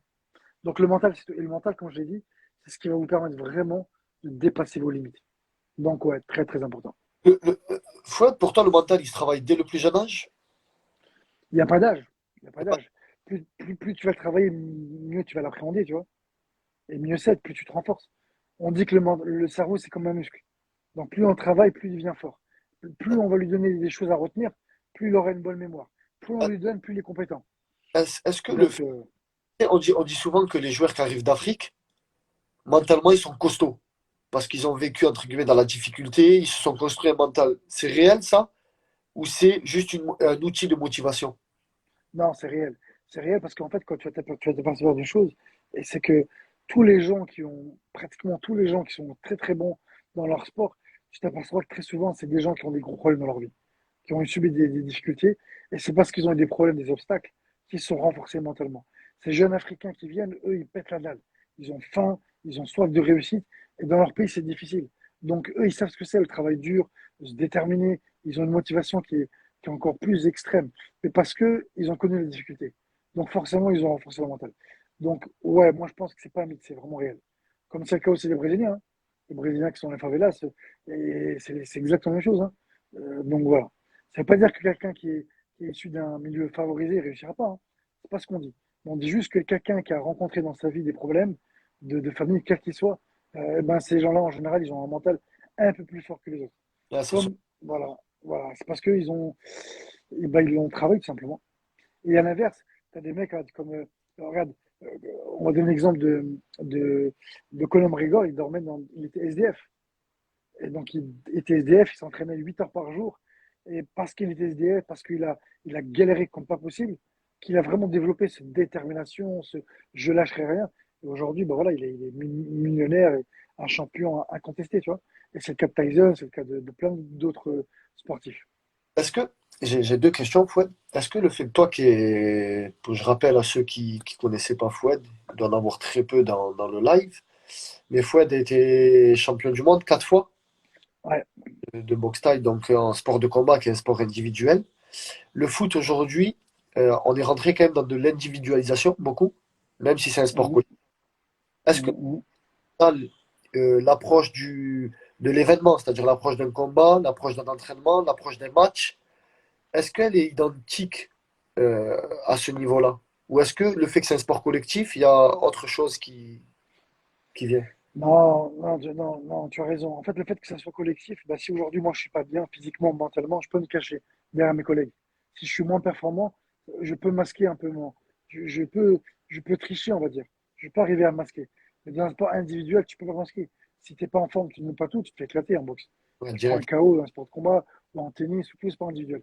Si toi t'es pas performant, la sanction elle est tout de suite. Dans un match, si un joueur ou deux sont pas bons, bah, l'équipe, elle peut quand même gagner un match, tu vois. Mais individuellement, c'était pas bon. Tes chances de gagner sont pratiquement quasi nulles. Donc, D'accord. c'est pas pareil. Et ma deuxième question qui va rejoindre celle-là, c'est aujourd'hui, quel conseil tu pourrais toi donner à des parents qui en fait ils génèrent un stress très élevé chez l'enfant avec beaucoup d'attentes. Par exemple, l'enfant est naissé dans un club, a un recruteur qui vient le voir jouer, a un match important et automatiquement l'événement le stresse déjà. Et est-ce que c'est bénéfique le parent, l'attente qu'il y a, est-ce qu'elle est bénéfique pour l'enfant? Alors, la réponse, elle va être ça dépend du gamin. Il y a des gamins qui vont vouloir que leurs parents soient derrière et qui les boostent parce que c'est un levier supplémentaire, tu vois. Et d'autres, non. Mais si quand même je devais répondre, avec tous les gamins que j'ai reçus, je me rappelle une fois, j'avais un gamin pareil qui était à l'OL. Non, il n'était pas à l'OL. Il n'a pas été pris à l'OL, justement. Son père était un ancien joueur pro ou un ancien joueur de l'OL. Et il avait mis tellement de pression sur son fils que dès qu'il y avait un enjeu, son fils s'écroulait mentalement. Parce qu'il stressait tellement que son père soit déçu qu'il n'arrivait pas à jouer. Et donc, je lui ai dit, j'avais coaché son père, je lui avais dit, écoute, est-ce que tu penses que ce que tu fais à ton fils lui donne trop d'attentes, tu vas vraiment l'aider? Est-ce que c'est bénéfique pour lui? Il a dit non, je pense pas. Ok, donc qu'est-ce que tu pourrais faire? Il m'a dit le laisser un peu plus tranquille, être à lui-même. Ok, bah fais-le. Et quand il a fait ça, le joueur, ses performances, elles avaient vraiment explosé. Parce que le joueur, il jouait plus pour son père, mais il jouait plus pour lui. Donc, des fois, les parents, ils veulent tellement que leurs enfants réussissent qu'eux-mêmes engendrent un stress négatif. Mais négatif, c'est-à-dire ses performances il va avoir du mal à tout gérer. Donc, c'est vraiment pas bon. Si vous voulez aider votre enfant, juste accompagnez-le, soutenez-le, mais soyez pas trop derrière lui. Attention, si, fais ci, mais tu joues pas bien, mais tu devrais faire ça. Voilà, donnez-lui un peu de liberté, sinon il va développer de la frustration, du stress et pas de la confiance en lui. Est-ce que pour ça, on pourrait par exemple conseiller à des parents de dire, eh ben, si tu veux apprendre à connaître ton enfant, un jour viens le voir jouer, de temps en temps ne viens pas le voir jouer, renseigne-toi sur ses prestations pour savoir comment il se comporte, ou bien lui poser la question directement à l'enfant, mais souvent les petits osent pas Non, trop. il dira pas non. Il dira pas non. Ouais, voilà, ils osent pas, Il tu dira vois, pas non. alors que peut-être qu'il a peur en fait. Il a Parce que peur, ouais. c'est une question qui est beaucoup revenue tout à l'heure, la gestion du stress. Comment, à l'approche d'un match, comment préparer un match, comment préparer un événement? Ça varie. Ben, le stress, quoi qu'il arrive, il va se gérer avec des pensées positives. Parce qu'en fait, ce que vous devez comprendre, c'est que nos pensées, donc notre dialogue intérieur, ce que je me dis à moi-même, va engendrer une pensée. Ma pensée, une émotion, un émotion, un comportement, un résultat, et un résultat, encore une émotion. Ça veut dire que si moi, mes pensées, elles sont focalisées sur il ne faut pas que je fasse un mauvais match, il ne faut pas que je me rate, que déjà, mon discours, il est négatif. Automatiquement, j'enjette une émotion qui va être négative, la peur, le doute, et donc mon énergie va diminuer et mon comportement, ça va se ressentir. À l'inverse, si je me focalise sur, OK, aujourd'hui, c'est un grand enjeu, c'est génial, je vais pouvoir me faire plaisir, il faut vraiment que je me focalise sur des choses positives. Et si j'arrive pas, aller chercher des matchs où j'ai bien joué, et ce qu'on appelle aller rechercher un état ressource. Le gamin que j'accompagne en ce moment, c'est un gars, pourtant, il a confiance en lui. Hein. Et quand je lui dis, avant de rentrer dans un match, à quoi tu penses? Parce que c'est le deuxième meilleur buteur, à tous les matchs, il marque un but en ce moment. Il me dit, je pense à me faire plaisir. Donc lui, le fait qu'il se focalise sur le plaisir, automatiquement, ça ne mène pas le résultat. Le conseil que je pourrais vous donner, c'est focalisez-vous pas sur le résultat, mais focalisez-vous sur le processus. Au lieu de vous donner un objectif de résultat, donnez-vous d'abord un objectif de comportement. Ok, je veux faire un bon match. Eh ben, qu'est-ce que c'est faire un bon match? Comment je vais y prendre? Ok, je dois me démarquer, gagner mes duels, être présent, bien, voilà. Je dois juste me focaliser sur qu'est-ce que je dois faire pour faire un bon match. Par contre, si je me focalise sur le résultat, il faut que je joue bien, il ne faut pas que je fasse un mauvais match, il y a un recruteur qui est là, mon entraîneur, mon père, oh là là, il faut que je joue bien. Là, je suis sur le résultat. Et forcément, émotion négative ou grosse pression. Et si je ne sais pas la gérer, ben, mes performances vont diminuer.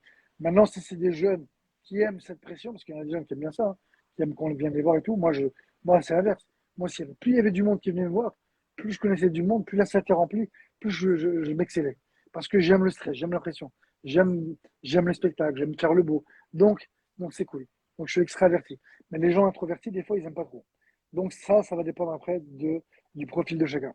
En fait, il faut apprendre à connaître l'individu, quoi. Exactement. C'est important.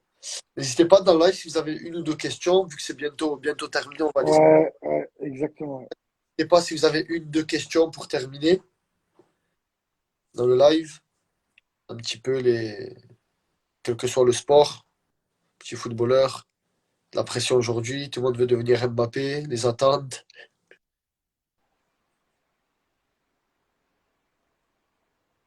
Alors, qui est-ce qui a posé des questions? Bah, peut-être qu'on a été bon, on a répondu à plein de questions. On a répondu à plein de trucs, peut-être. En Fouad, tout cas, à part. ce que vous devez comprendre, c'est que aujourd'hui, peu importe le potentiel que vous avez, peu importe le niveau que vous avez, en vrai, c'est pas ce qui est le plus important. Le plus important, c'est pas qui vous êtes aujourd'hui, qui vous étiez hier. Le plus important, c'est qui vous voulez devenir demain. Et donc, à vous maintenant de trouver les moyens, le process pour vous améliorer, pour devenir un tueur à gages, pour devenir un killer. Et pour ça passera par du travail, par de la connaissance de soi, par faire un bilan. Ok, bah, mon hygiène de vie, comment elle est? Comment se passe mon entraînement? Est-ce que je peux en faire plus? Ok, si je peux en faire plus, qu'est-ce que je peux faire? En fait, vous devez vous focaliser sur la performance, la performance. Si vraiment vous voulez devenir, vous améliorer, vous devez vous focaliser sur la performance. Et bien évidemment le plaisir, mais ok, cherchez toujours à vous améliorer. Et quand vous serez dans cette optique-là, vous allez forcément décoller. Si vous vous contentez que des entraînements que vous faites dans votre club, malheureusement, c'est pas suffisant. Je ne pense pas qu'en faisant que ces entraînements que tu fais tout le monde, que vous allez exceller. Donc à vous de vous poser ces petites questions. Excuse-moi, tu avais une question peut-être? Non, non, en plus, ça rejoint un petit peu. Il y a des questions un peu qui ont émergé. Que faire après un échec mentalement? Qu'est-ce qui t'a motivé à être coach? Comment fait-on quand on est introverti, qu'on est fort quand il y a du monde et de la pression, mais qu'on n'aime pas attirer l'attention? Comment j'ai... Bah, mon pote, là, ça veut dire que as deux valeurs qui se posent. Il faut voir qu'est-ce qui est important pour toi. Est-ce que c'est plus important pour toi de réussir? Et donc, si tu veux réussir, il faut te faire avoir. Sinon, tu ne pourras pas réussir. Et si c'est plus important pour toi, c'est tes valeurs d'être humble, d'être tranquille, que personne ne te calcule, bah, à ce moment-là, tu oublies ou abandonne le fait d'être haut. Parce que si tu veux devenir champion ou exceller, bah, tu dois te faire remarquer. Pour te faire remarquer, que ce soit par ton jeu, hein, tout simplement. Marquer des buts ou faire des passes décisives, arrêter des buts si tu es gardien. Bref, pour être recruté dans un bon club, il faut se faire remarquer.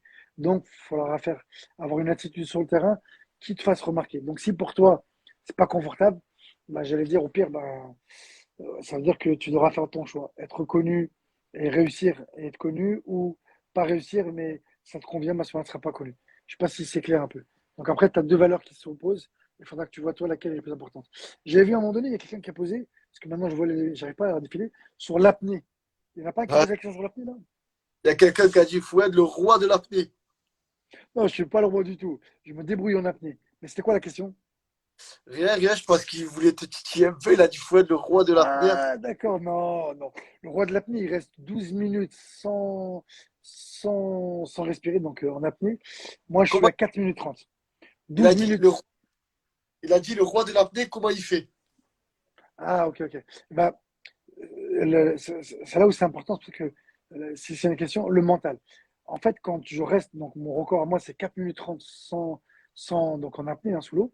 Et pour arriver à 4 minutes 30, c'est qu'à un moment donné, le premier temps, je dois pas penser que je respire pas. Je dois penser qu'être trucs positifs. Donc, à m'évader, à des vacances, à ce que j'aimerais faire. Que des choses qui me mettent dans un état, mais flow. Et je dois oublier le fait que je respire pas. Et une fois qu'à un moment donné, le corps, il va dire, eh oh, Fouad, oh, go.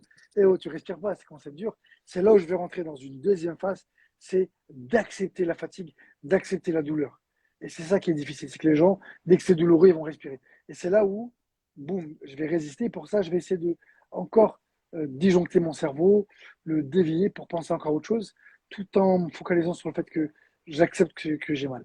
Et après, en général, quand je me lève, j'ai la tête qui tourne et je sais que je suis arrivé à la limite. Après, c'est dangereux, donc il faut faire attention. Vas-y. D'autres questions?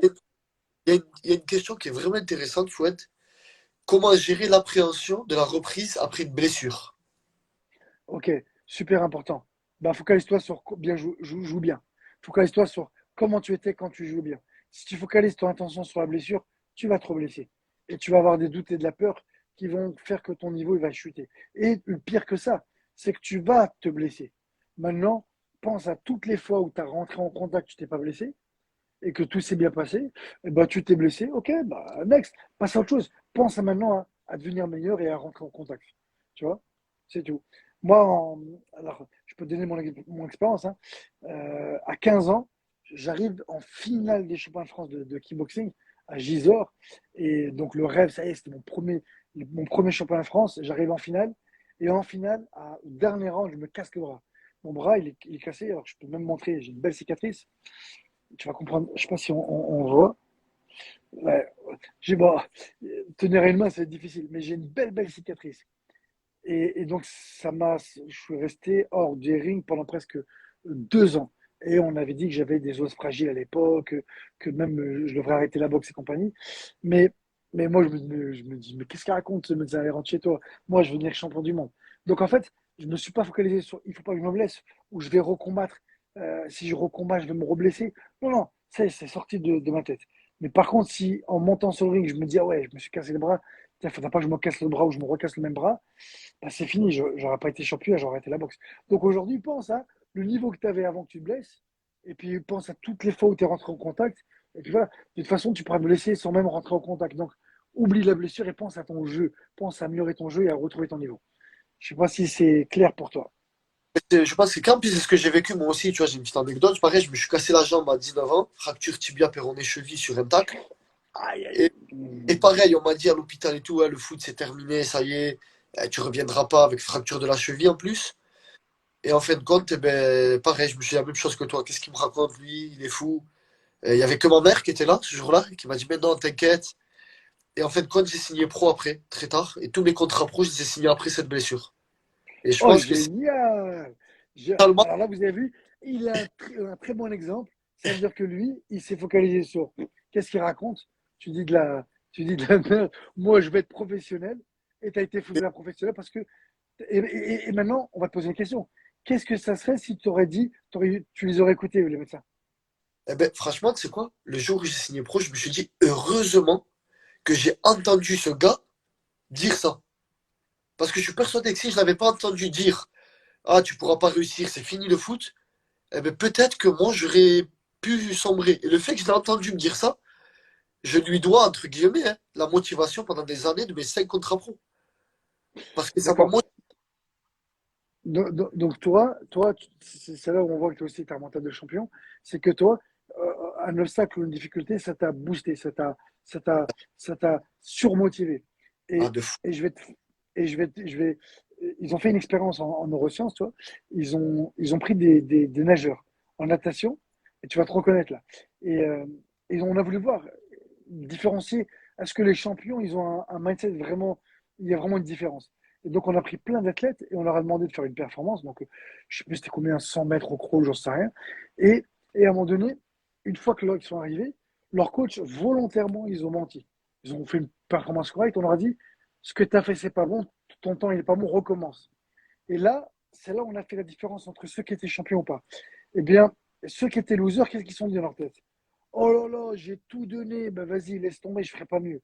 Et le champion, comme toi, il s'est dit, ah ouais, j'ai pas tout donné, ben vous allez voir, je vais faire mieux. Et ben lui, très souvent, il a fait encore mieux. Parce qu'il s'est servi de ça comme un tremplin. Et donc toi, tu es un champion, tu as le mental d'un champion, on voit de bonnes nouvelles. Bon, t'es pro, de toute façon, on le savait déjà, mais bon, ça confirme. Mais franchement, et tu vois, avec du recul, maintenant avec un peu plus d'âge, tu vois, je me suis dit, heureusement, je l'ai entendu. Et ça rejoint un peu ce que tu disais tout à l'heure sur les coachs qui te font pas jouer. Moi, par exemple, le jour où j'ai signé pro, j'ai remercié en premier tous les coachs qui m'avaient pas fait jouer. Parce que ma, D'accord. ré- ma réussite, c'est eux.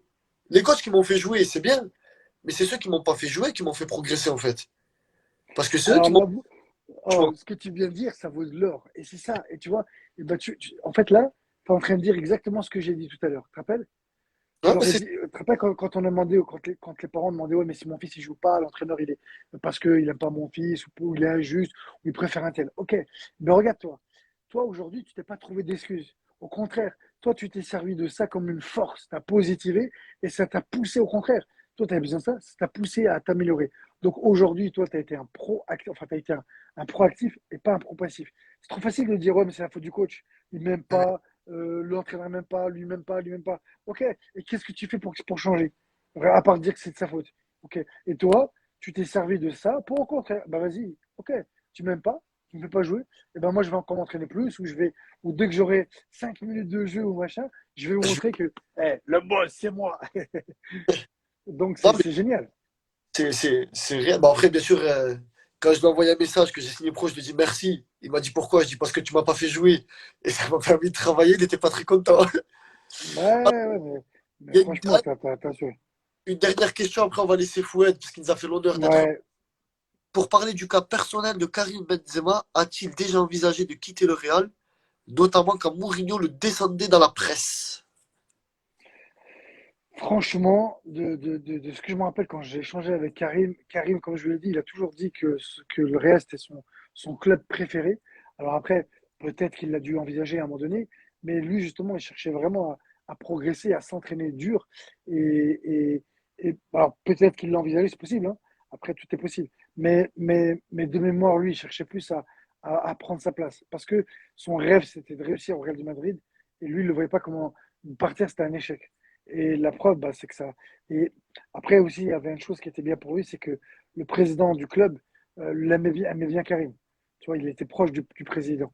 Donc, ça l'a quand même facilité à rester. Le président lui a fait confiance.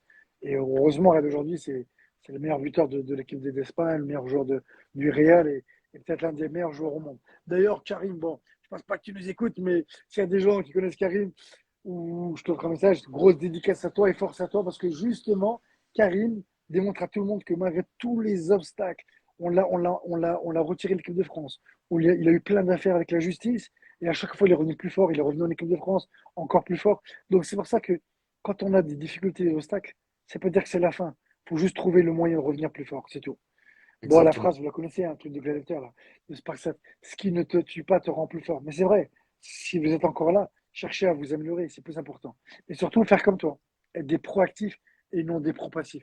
Trop les excuses, c'est facile. Mais Ouais, maintenant, d'abord, c'est qu'est-ce que moi je peux faire pour améliorer la situation? Comment moi je peux faire pour trouver les solutions?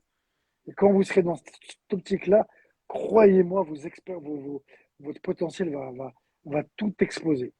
ouais, Voilà. Benzema, c'est Une un dernière exemple. question, les gars. Une Une dernière dernière. question. Après, Benzema, ça reste quand même champion des champions. C'est le plus grand club. Ah ouais, On est passé l'extra-sportif, le sportif, le Real Madrid. Beaucoup d'attaquants se sont cassés la gueule. Mais on sait pourquoi il a été costaud. ouais. Mais justement, voilà, Karim, de ses douleurs, il en a fait un tremplin pour se renforcer, pour être encore plus meilleur. C'est pour ça qu'à un moment donné, faut pas chercher à trouver des excuses de l'entraîneur, il m'aime pas, machin. Vous aurez votre chance à un moment donné. Mais par contre, soyez prêts, parce que quand cette chance sera là, vous devrez être à 100%. Au lieu de dormir, ouais, le coach, il m'aime pas. Eh ben, toi, justement, à un moment donné, tu vas jouer parce que ton, ton, le joueur, il est blessé parce qu'il y a des blessures. Donc, on va te donner ta chance, ou tu vas rentrer sur le terrain. Et ben, c'est là où prépare-toi pour ce moment-là. Donne-toi à fond pour que quand on donne ta chance, tu cartonnes. C'est ça le plus important. Plutôt que de dire, ouais, il m'aime pas, je vais changer de club. C'est trop facile, ça. Ça, c'est trop facile. Ça, c'est être un loser. Soyez des winners, les gars. Soyez des warriors. Des mecs costauds. Allez, une dernière question, la team. Une dernière question. Vous avez le droit de poser des questions sur les étranglements de Khabib, sur Mohamed Ali. Allez, vous pouvez sortir du cadre du foot. C'est pas de problème. Je vous l'autorise, allez. Il y en a, il dit la vie est un combat. Alors moi, tu vois, je suis pas d'accord avec ça. Je suis désolé. Euh, Parce que tu as vu, quand tu dis la vie est un combat, ça veut dire que tu penses que déjà la vie, elle est difficile. La vie, c'est un cadeau. Et on a plein d'opportunités, on a plein de moments, en fait. Et surtout, ceux qui vivent en France, on peut pas se plaindre. Donc pour nous, la vie, c'est pas un combat. C'est juste une opportunité. Maintenant, je suis d'accord avec toi, je comprends ce que tu veux dire. Que oui, il faudra combattre parce que quoi qu'il arrive, on aura des hauts et des bas. Mais la vie, il ne faut pas l'avoir comme un combat. Il faut l'avoir comme une opportunité. Bah, il y a d'autres questions ou pas, les Moi, gars? Fouad, Fouad, il y a une question et moi, je vais la remixer si tu me le permets. La Vas-y. question, quelques conseils en boxe taille. Et moi, j'aimerais que là, tu prennes 1, 2 minutes pour nous donner quelques conseils en boxe taille, parce que Mhm, ça peut aider dans le foot de faire un petit peu de mhm, boxe, parce qu'il mhm. y a des footballeurs qui en font, et quelques conseils généraux sur le foot, les enfants, la vie en général, pour terminer un petit peu, si tu peux. Il nous a déjà fait un petit résumé du parcours en début, mais je vous le redirai un petit peu à la fin. Ouais, si tu peux nous donner un petit peu des conseils. D'accord. Bah, en fait, déjà, le premier conseil que je vous donnerais, moi, c'est que avant de faire de la boxe thaï, ou si vous en faites, tous les jours, matez-vous des combats, des entraînements, car c'est prouvé, encore une fois en plus en neurosciences, avec nos neurones miroirs, que le premier mode d'apprentissage d'un enfant, c'est l'imitation. C'est, il observe et il va répéter. Et en fait, on s'est aperçu que dans le cerveau, on avait ces fameux neurones miroirs. Donc, quand on voit quelque chose qui nous plaît, on va avoir des micro-contractions, donc des muscles concernés par le geste, mais surtout, c'est que le corps le garde le stock, d'accord, en mémoire. Ce qui veut dire qu'à un moment donné, juste en regardant des choses, eh ben, sur le terrain ou sur un ring, je pourrais reproduire des choses que j'ai jamais pratiquées. Et ils sont allés plus loin, ils ont testé avec des tennisman, avec des gens qui faisaient des pianos, et on s'est aperçu que juste en pensant à faire une action, eh bien, c'était les mêmes régions du cerveau qui s'activaient que quand on faisait le vrai geste. Donc, premier conseil, imprégnez-vous du sport, donc de la boxe taille, du kickboxing, du MMA, regardez plein de combats, plein de techniques.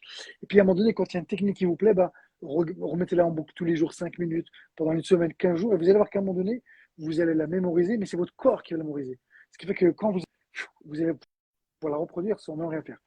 Et puis après, après c'est difficile parce que après en boxe taille, euh, après c'est voir votre profil. Si vous êtes plus un fonceur, donc battrez votre attaque. Si vous êtes plus un mec qui analyse, boxer en reculant.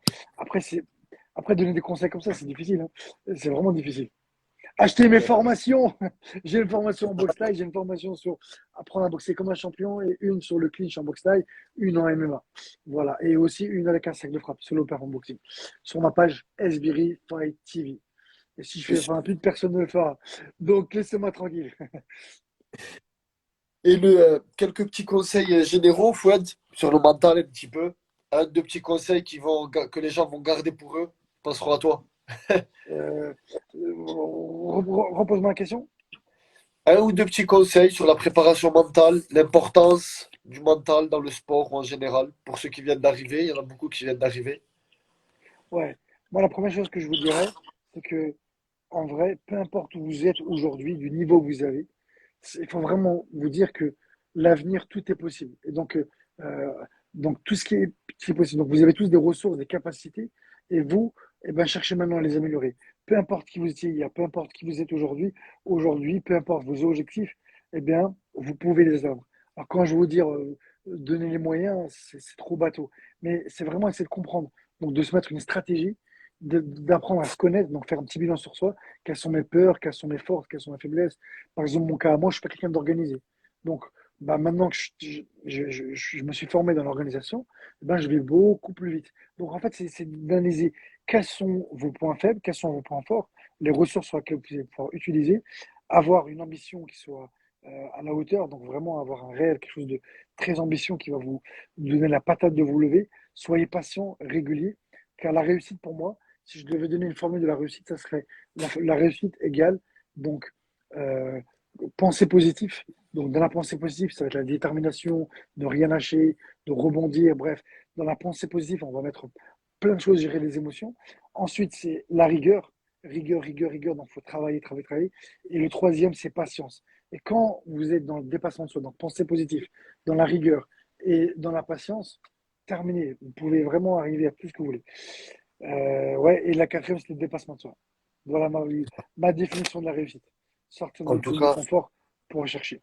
Je ne sais pas si c'est ça vous a aidé, je sais pas. Dites-nous, allez, rapidement, vous nous laissez, qu'est-ce qui vous a le plus impacté dans tout ce qu'on vous a dit aujourd'hui avec le coach, qui est un ancien footballeur professionnel. C'est quand même pas, faut le dire quand même. ah, c'est Fouad, c'est dur le sport de haut niveau quand même, hein. Quelle que soit la discipline, C'est dur, c'est dur. c'est dur, C'est hein. beaucoup de sacrifices, beaucoup d'efforts. C'est les gens, ils perçoivent tout quand tu réussis, mais ils ne voient pas tout ce qu'il y a derrière. Mike Tyson, à l'époque, il disait, tout le monde rêve d'être à ma place, mais par contre, peu, si les gens y vivraient, enfin, si les gens étaient à ma place, personne ne le voudrait. Parce que c'était dur, il a beaucoup souffert, hein. Il a beaucoup, beaucoup souffert.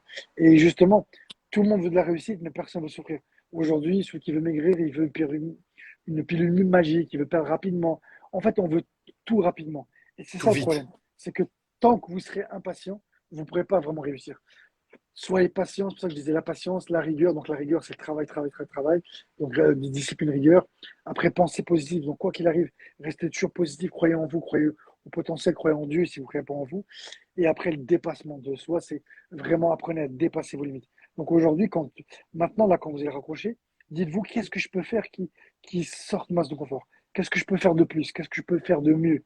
Et toutes les semaines, tous les mois, tous les ans, et puis vous allez voir que voilà, qu'est-ce que je peux apprendre aussi de plus. Voilà, voilà. Bon, qu'est-ce qu'ils vous ont dit? Qu'est-ce qu'ils vous ont bien Fouad, appris? ils ont dit, les gars, le positif, il a dit, on n'a pas de faiblesse, on n'a que des axes d'amélioration. Les gens, ils ont dit, Exactement. merci pour ce live, il était intéressant vraiment. Ils ont aimé les choses sur les pensées, l'énergie et les doutes, le négatif en positif, comment le contourner, les pensées positives, etc. Donc, c'est bien, la Ouais, positivité. Et il a dit Fouad, pour ceux qui viennent d'arriver, le travail, le travail, le travail, il faut bosser plus que les autres. Et le mental, exactement. C'est ça, dépassement soi. C'est exactement ça. Et pour revenir sur les pensées, en fait, ce que vous devez comprendre aussi, c'est qu'à chaque fois que vous avez une pensée négative, votre énergie, elle diminue. À chaque fois que vous avez une pensée négative, votre énergie physique, elle diminue. Votre énergie émotionnelle, elle diminue. Donc déjà, vous avez commencé une compétition ou un match en étant bien. Donc, essayez de positiver. Avoir peur, avoir des doutes, c'est normal. Mais il faut juste pas se laisser envahir. Être énervé, d'être triste, c'est pas grave ça. Le plus important, c'est d'essayer de rester le moins longtemps possible dans ces schémas de pensée pour vite rebondir. Et croyez-moi, à partir de là, tout sera mieux. Et on dit qu'une pensée négative, pour la contrer, il faut 10 pensées positives. Donc vraiment, apprenez à penser positif et vous allez vous apercevoir, pour finir, qu'à chaque fois que vous avez réussi quelque chose, vous pouvez être sûr que vos pensées étaient positives. Et regardez bien, chaque fois que vous avez échoué, vous avez des pensées qui étaient négatives. Donc ouais, les pensées, c'est vraiment très très important. Voilà, voilà. Bon, bah sur ce, je pense qu'on est pas mal là. en tout cas, Fouad, je vais te laisser clôturer, les gars. N'hésitez pas à les suivre à Fouad. Je vais te laisser dire partout où ils peuvent te suivre, ce que tu proposes, Fouad, pour ceux qui sont là maintenant. Un grand, grand, grand, grand, grand merci. Parce que la science avant la parole et les actes. Et on sent que c'est pertinent ce que tu nous as apporté, ce que tu nous as dit. Je sais que ça va kiffer. Demain, ça va venir me dire le mental, c'est 80%. Tous les jours, on leur dit tu le me diras, mental. tu me diras tu me diras les retours que tu as. J'aime bien avoir les retours, moi. Je Savoir ce te que les laisse, gens ils aiment pas, ils aiment bien. Fouad, je te laisse leur dire sur quoi ils peuvent te suivre, etc. Ouais, bah, alors moi aujourd'hui, vous pouvez me suivre sur ma chaîne YouTube SVerify TV. Et cette année, mon objectif, c'est vraiment de m'orienter plus dans tout ce qui est mindset mental. Justement, donc j'ai une chaîne qui s'appelle Liberta Force. C'est ça là que je vais exploser parce que j'aimerais maintenant mon objectif, après avoir été champion du monde, c'est de devenir une référence dans tout ce qui est psychologie humaine, neurosciences, dev personnel, accompagner, aider les gens. Voilà, je le fais maintenant tous les jours. J'ai des clients et c'est sur quoi je m'oriente le plus. Donc, je délaisse pas la partie sportive parce que c'est ma passion. Mais voilà, donc Liberta Force, YouTube, Instagram, SVerify TV. Voilà, mais j'ai une chaîne aussi, un site SVerify TV où vous pouvez aussi acheter des programmes pour de la boxe, pour de combat et puis tout ce qui s'ensuit. Voilà, voilà. Donc n'hésitez pas à suivre les gars, préparateur mental de plusieurs professionnels, donc Karim Benzema et plein d'autres. On n'a pas parlé des sportifs de combat, mecs qui sont à l'UFC les gars, ils rentrent dans la cage. Attention, donc faut être prêt mentalement, faut être armé, donc n'hésitez pas. Ah oui, grave, grave. Et pour ce qui est de Coach Midad, les gars, pareil, n'hésitez pas à télécharger le e-book, à nous suivre sur Instagram, sur Facebook. Des conseils pour les parents qui veulent faire de leurs enfants des cracks du football, des cracks de la vie en général, qui veulent progresser mentalement, techniquement et sur tout ce qui s'ensuit. Donc n'hésitez pas à nous suivre. On essaiera de répondre à toutes vos questions sur Insta, Facebook, etc. Et encore un grand, grand, grand merci, Foued. Je te dis à très bientôt. Pourquoi pas pour un autre live plus tard sur Ouais, un autre. avec plaisir. Tu vois, à chaque fois qu'on m'appelle, tu vois, Avec grand et c'est important de le dire aussi, si je peux me permettre de dire des trucs, je parle trop des fois, mais c'est parce plaisir. que c'est un truc qui tient de cœur, c'est que aujourd'hui, si vraiment vous voulez être heureux, on s'est aperçu que les gens qui étaient heureux, Harvard a fait une étude, tu vois, ils ont suivi des gens pendant 70 ans, je sais pas, t'imagines, 70 ans, tu suis des gens, et on a voulu voir qu'est-ce qui rendait le bonheur des gens. Et on va dire que le bonheur, il est subjectif. Réussir, l'argent, la santé, la famille, ok. Mais il y a un truc qui est revenu, et cette étude-là a été collaborée par d'autres études françaises en plus, c'est les raisons sociales, le partage en fait. Et on s'est aperçu que les gens qui partageaient des bons moments avec leur famille, avec leurs amis, ces gens-là étaient beaucoup plus heureux. Les gens, en France, ils ont fait une autre étude, c'était les gens qui travaillent dans les aides, enfin les associations humanitaires étaient plus heureux. Le fait de partager. Donc en fait aussi, vous avez tous appris des choses et tout ce que vous avez appris, partagez-le. Et donc ne soyez pas dans le calcul. Voilà, moi je suis arrivé, ils n'ont pas beaucoup d'abonnés, je peux commencer à dire, ah ouais, non, mais qu'est-ce qu'ils vont apporter? Non, moi j'ai apporté à des gens, à vous, à des conseils, et puis eux, et lui, il a aussi des choses à apporter. Donc ne soyez pas dans le calcul. Dans l'islam, l'œuvre la plus aimée, c'est celui qui est utile pour les gens. Donc maintenant, la question que je vais vous poser, comment vous pouvez aussi, à votre manière, être utile pour les gens? Les Voilà, autres. sur ce, je pense, ouais, les autres. Merci beaucoup, Fouad. Voilà, Franchement, de rien. je te dis à très vite Merci. et on peut se À voir. très N'hésite vite. pas. Ouais, ça marche. À plus. Ciao les gars. Ich. Ciao, ciao, les gars. Ciao, ciao, la team. Prenez soin de vous. Je vous dis à très vite. N'hésitez pas à liker le compte Instagram, à nous écrire. Bientôt des formations en ligne, bientôt des conseils, des vidéos sur des exercices pour travailler techniquement, tactiquement, etc. Coach Midad, YouTube, Facebook, Instagram. N'hésitez pas à nous écrire si vous avez des petits champions qui veulent réussir dans le football. N'hésitez pas. Allez, je vous dis ciao, ciao, bonne soirée.